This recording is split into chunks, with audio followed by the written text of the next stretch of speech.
Welcome to Cybersecurity Sense, a weekly podcast providing updates and insight into the latest in cybersecurity. Brought to you by LBMC Information Security. Now, here's your host.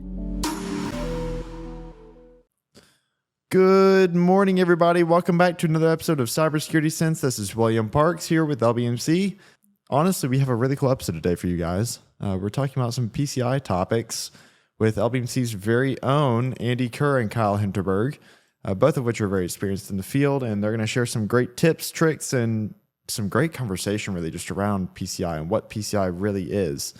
So anyway, hopefully you gain a little bit from this podcast. I'm sure that you will. Enjoy the episode, and we look forward to talking to you. So I'm going to get them on the phone here, and then we'll pick it up. So enjoy.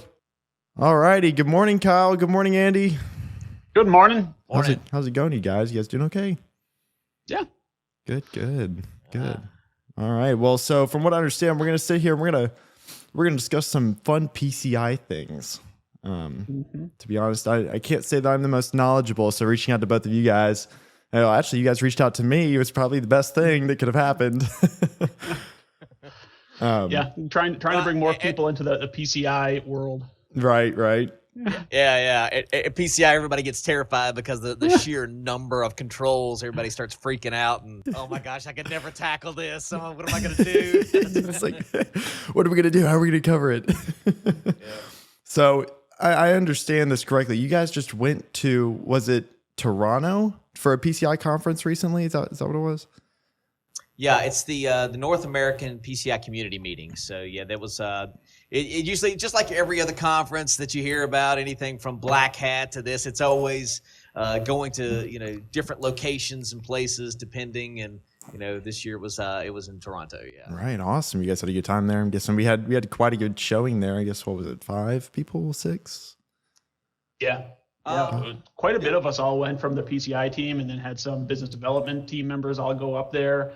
Had a great chance to meet with a bunch of clients, talk to the PCI Council. If you don't know PCI, it's obviously kind of ran by the Security Council is what they refer to themselves, and, can talk right to them, when they put on the whole community meeting.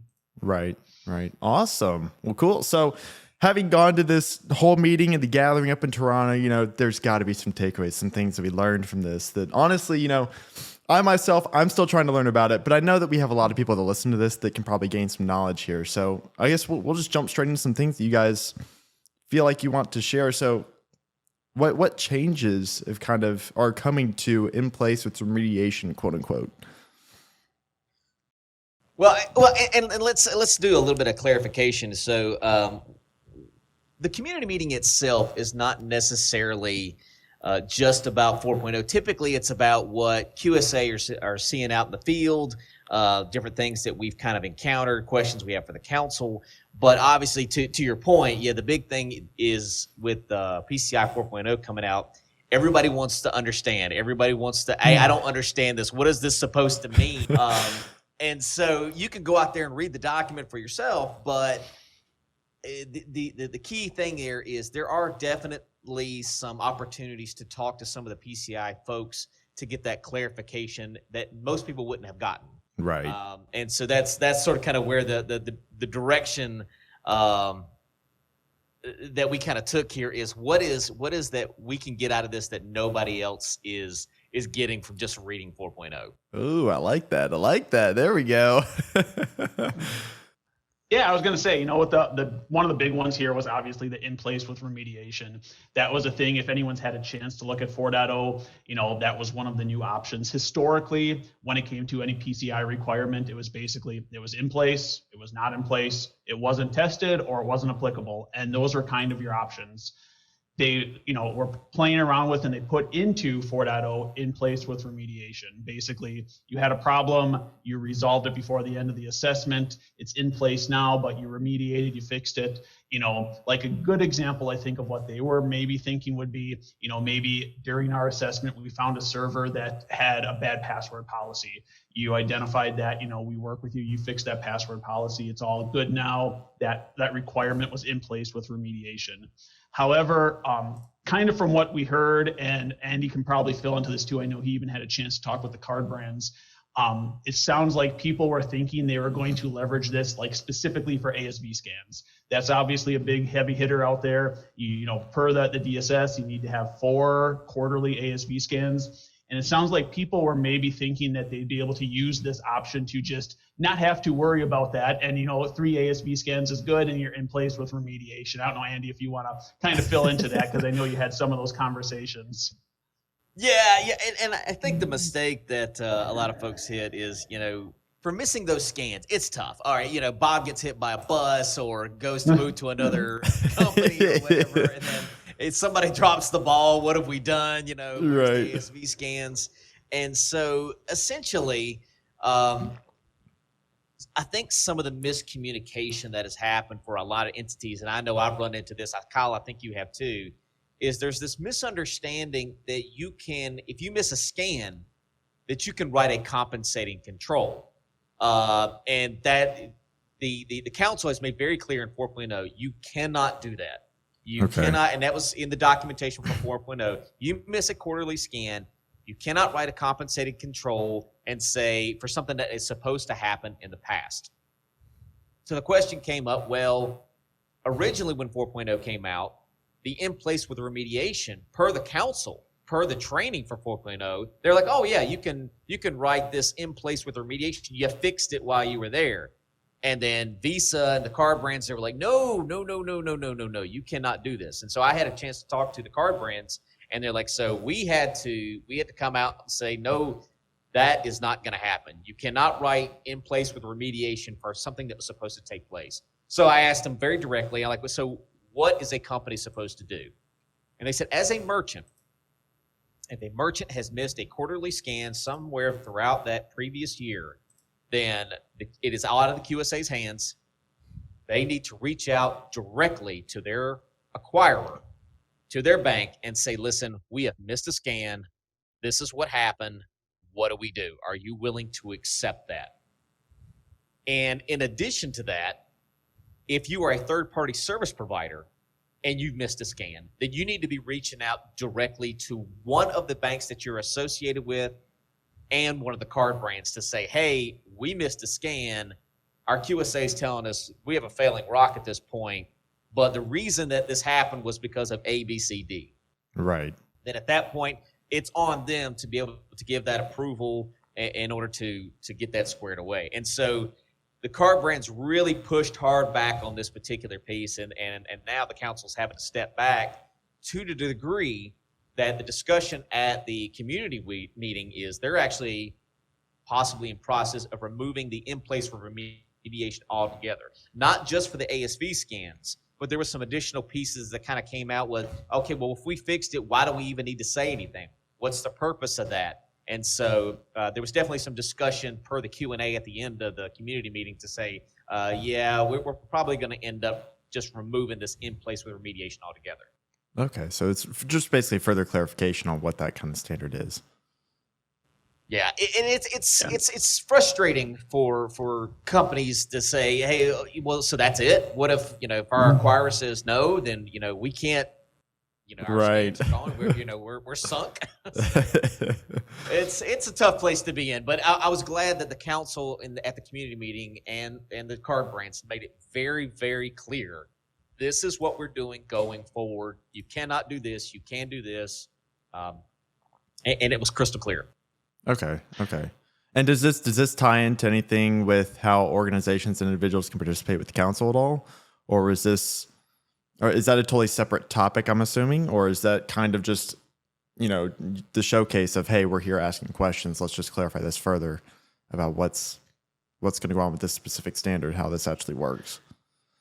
It does kind of tie into it as far as, participating with the council is how people can get their voices out for items like this in ASV scans. And, some of those issues, it's, voting is obviously coming up here. And I think of it as the same way that, if you don't vote, you can't complain. And this is kind of the same situation with participating with the council. If you're under their purview, you have to follow the DSS, you have to do all of that, and you complain about it. The best thing you can do is participate with the council. And that's where they've, opened up, that was one of the announcements they had, is that there's new ways to participate. Historically, it's really been, like QSAs, obviously like ourselves, we're assessors, we work with the council in that way.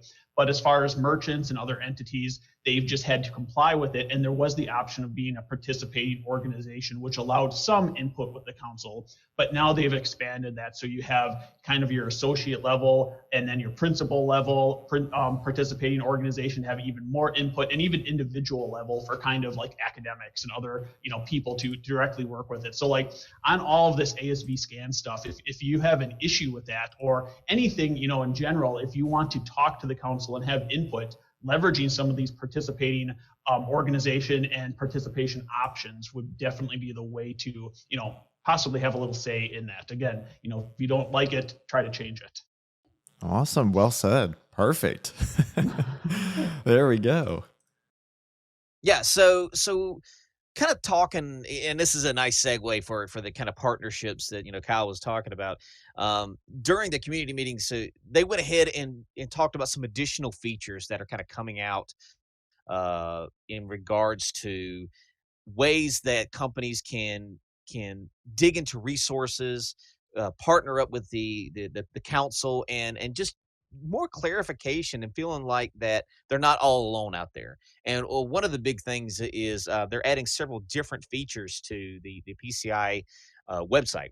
One of the features is the library. So there will be a video content library that will go into more depth about different things about PCI.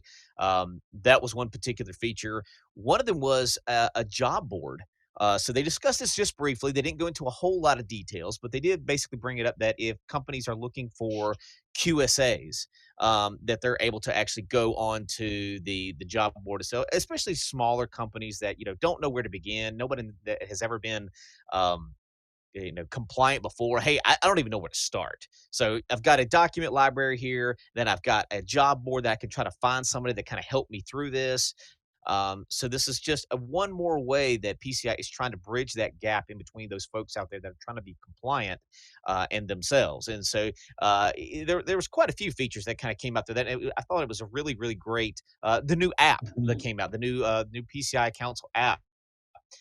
Which you can go on there, search through the document library if you in a pinch you're looking for something, and so there was a lot of great opportunities that I think PCI is trying to put out there to end the confusion or to lock things more in stone for those folks that are either already are compliant or are in desperate need. Yep. Yeah, that's all of those are good points. And I definitely agree with that. And just a quick note on that global content library piece, that video library they're going to be releasing. While we were there, LBMC actually had a chance and we recorded one of the videos specifically on third-party service provider management. And so at some point here, I know they said they were going to be releasing it in the fall. And so we're in the fall. So I'm expecting it won't be too much longer and we'll hear news about that library being announced and released. But when it does come out, you'll actually be able to see LBMC, participating in that and, being one of the members of the videos. Let's go LBMC. So I guess next up, we're going to talk about SAQ. Yep. Are there any great updates there to share with anybody who's looking for the newest, latest, and greatest stuff? Yeah, that was one of the, I think that a lot of people just think about 4.0 and think more about rocks because obviously the report on compliance or the rock is the bigger assessments, and SAQs are smaller and, they don't necessarily get as much love. But there are some updates for SAQs. And the tricky thing, in my opinion, for SAQs is that obviously with DSS version 4.0, there are new requirements. And specifically, if you're doing a rock that has all of the requirements there are, and the new ones are going to be added for 4.0. But in the case of an SAQ, it's a subset of requirements. It doesn't have all of them. And so some of the SAQs, they don't have specifically quote unquote new requirements, but kind of new to them. The best example is SAQ-A. It's just, really for e-commerce environments that are pretty small, kind of the smallest set of, requirements just about that you can have for an assessment. And historically, they have not needed ASV scans. And ASV scans aren't a new requirement.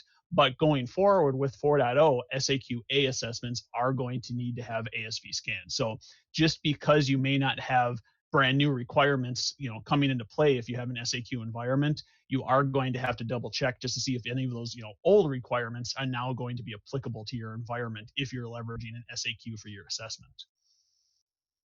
And another good note on that is service provider assessments. That's, a lot of service providers obviously should be doing a ROC, because service providers are a little bit more in depth of an assessment than just a single merchant, because a lot of times a service provider might have, kind of their hands in hundreds potentially of other merchants.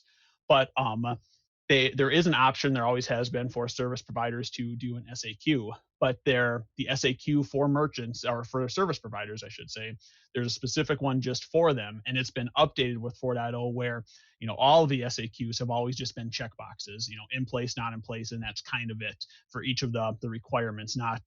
It's not like a ROC where you have to literally write a book.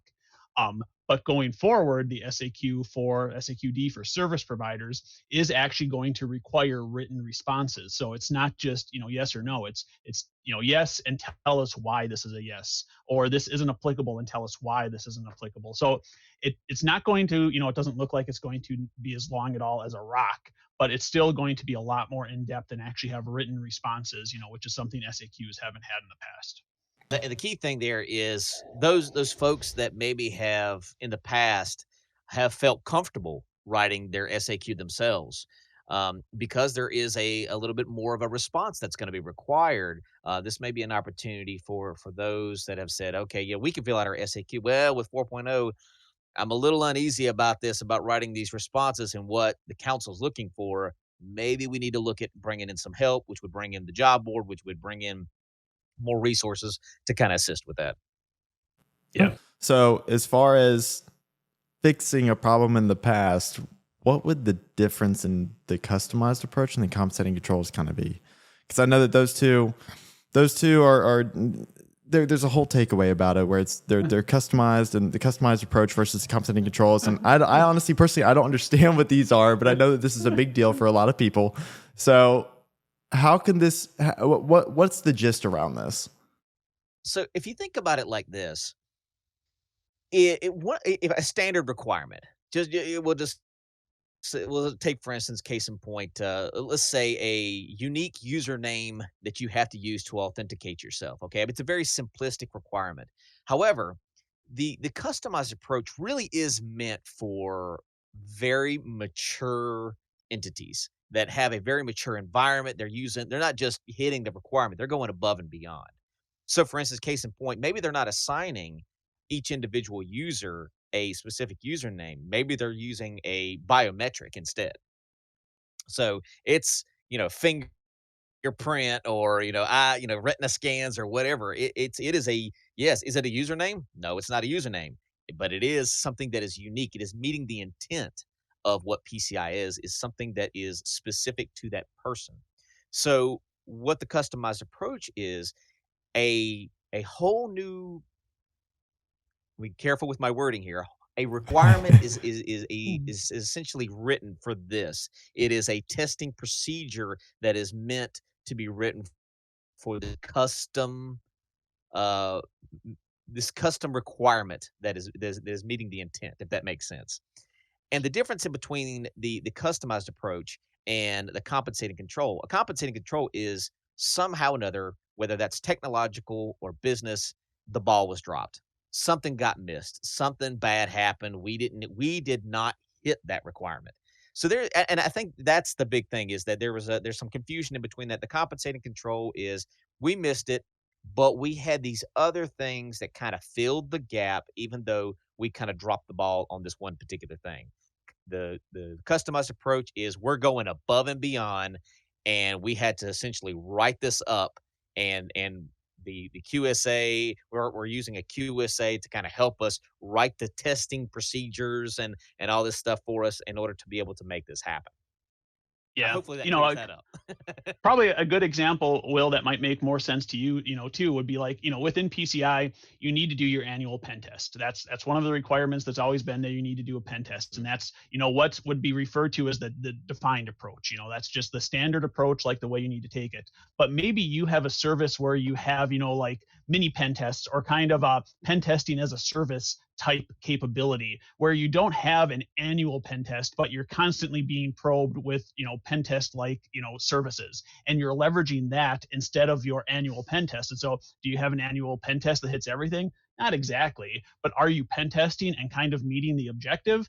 Probably. And so that would be a case where you could probably write that up as a customized approach. Say, hey, we don't think an annual pen test benefits us. We're doing this way. We're having all these mini pen tests, or whatever that might look like. Document that up, and it's, to Andy's point, kind of going above and beyond. Whereas that, again, that compensating control is going to be more like, hey, we can't afford a pen test this year. We know we're not going to be able to. We literally have no money. So instead, we're going to write up a compensating control where we're doing extra vulnerability scans, and we're going to be monitoring our vulnerabilities more heavily and locking things down, and in some way trying to determine a way around, the fact that we have this, business constraint that we literally can't afford to do a pen test. Oh man, that's awesome. Thank you for the analogy, by the way. That tied everything perfectly together. But that's awesome. So it's basically kind of like gold platter, that plate of like, hey, we're going to work with you and we're really going to find something that fits you best to essentially meet this criteria. Yeah. Another great option. Oh, go ahead, Andy. No, I was going to say, I think the gold nugget to take out of here is if you are a mature environment, then there's a possibility that you're going to have, you could have some sort of customized approach. If you're not, it's doubtful you're going to be using a customized approach. So I think that's the kind of key thing. I mean, your environment would have to be very mature in its how it does things and all its different, compliance and processes. That then you might be able to look at that. But if you're like, hey, listen, we're struggling already with PCI compliance, more than likely you don't have to worry about the customized approach, and you can set that to the side. Yeah. And I think a lot of people, they see the customized approach and they think, obviously it's one of the big takeaways for 4.0.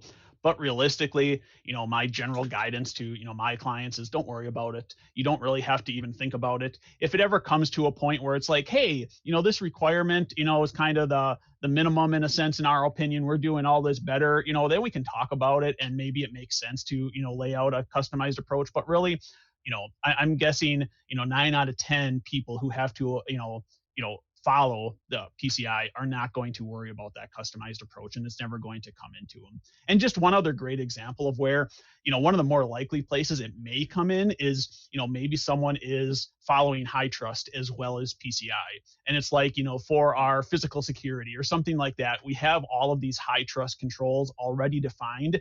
Rather than also defining all of these PCI controls, let's just take what we have for high trust, document it all as a customized approach, and follow the same thing across the board. That's one of the places where I think it might make the most sense, to, kind of the one control to rule them all, do the same thing across the board, and just make sure it fits everything and just document it that way. Perfect. Knock all the birds out with one stone right there. Exactly. So what's the timeline? When can we expect to see 4.0 kind of come out? What are we preparing for? Like, what do we need to know? What's the takeaway as far as the timing of everything? Sure. So March, right. This year, 4.0 was released. So we had the, it's already out there. Everybody can download it. You can have a look at it, start reading through it. It now next year and the year after is kind of going to be the kind of key timelines here as far as how things are going to be changing. So I believe it is if I'm not mistaken, and correct me if I'm wrong, Kyle, is Q1 of 2024, 3.2.1 is officially retired, and 4.0 will become the new standard. Now, there's a caveat to this, and where if everybody remembers when kind of 3.2.1 came out, there was a retirement of the previous version and then the new version. There's still some requirements that were not going to quite come into place until a later time. So although 4.0 will become the new standard in Q1 of 2024, there are quite a few requirements that will not actually go into effect until 2025. Yeah, that's just it. That kind of obviously we're getting close. And, when you think about it being, Q1 of 2024, that's not that far away for a lot of people. That's basically one assessment cycle. You have one more chance to assess under 321, maybe two, depending on how things shake out. But then, pretty soon you're going to be required to assess against 4.0. And again, you can already assess against 4.0 if you, so choose. But it's coming pretty fast when you're going to have to. But really, if you are compliant with 321 right now, odds are you're going to be just fine rolling into 4.0 for that initial assessment. And it's not going to be until your assessment in 2025 when those new requirements, those ones that are currently going to be 4.0 best practices, when those come into effect, those are more of the heavy hitters, the ones that are going to, potentially make you change the way you're doing things a little bit to make sure that you're compliant with them. So that's really the date that everyone has to keep in mind, is that, after Q1 and, starting in Q2 of 2025, all of those new requirements are going to come out, and you have to make sure that you're compliant with them. And just as a note on the timing of all of that, is that when those requirements come into play, even if you don't have an assessment right then, you are expected to be following them. So like if your assessment cycle is at the end of the year, say that you're being assessed in Q4. When Q4 2025 comes up, the QSA's expectation when they come in is going to be that for all of those requirements, you have been following them since Q2, basically, since those requirements are, literally required and no longer best practices. So you can't wait until your assessment cycle and then be like, oh, we're going to start doing these things now. Like a great example would be internal scans are going to have to be authenticated internal scans. So when that requirement is effective, you need to start doing authenticated internal scans. You can't wait until your assessment cycle. Otherwise, again, if you do it in Q4, you're going to have a couple quarters of non-authenticated scans, which would no longer be compliant. Wow. And the key thing there is, with all this is, it's something to keep in mind for third-party service providers and merchants, is that as you're preparing to do this, LBMC, we offer gap assessments. Hey, where are you now? Here's the new requirements. Let's see where you guys are and where the gaps are. But for these third-party service providers and merchants, you need to make sure that the QSA that is doing your assessment has been signed off on in 4.0. So this is a key thing. You can go out to the PCI website and check the credentials of your QSA to make sure they have been trained up and tested to the new section of requirements for 4.0 and say, oh, yep, not only is, Kyle with LBMC and Andy Kerr with LBMC, they've done the 3.2.1, but they're also qualified to do the 4.0 well. This is a key thing that all third-party service providers and merchants need to be aware of when they're, hiring a QSA, is make sure these folks know what they're doing. Make sure they've gone through the training, they've listened to the council, they're up to date on the newest requirements. Yep. Yeah, that's a good point, because we all had to go through, additional training to make sure that, when we're looking at 4.0 assessments or even, helping people through gaps that, we know what we're talking about. Hey, that's the way you got to take it. Thank you both, Andy and Kyle, for all the information. I know that I just learned a ton. I know that whoever's listening to this right now is going to gain quite a good bit of knowledge too. They may have to listen to it a second time. But thank you guys again for your time, and thank you for helping us to explain and understand what this really is, what some new things are, the changes that are occurring in the industry, and how people can go forth and prosper with the new information. Yeah, you're welcome, and thank you. I think it's a great opportunity to talk through all this. Thank you guys for listening. Hope you guys have a great one. We'll see you on the next episode.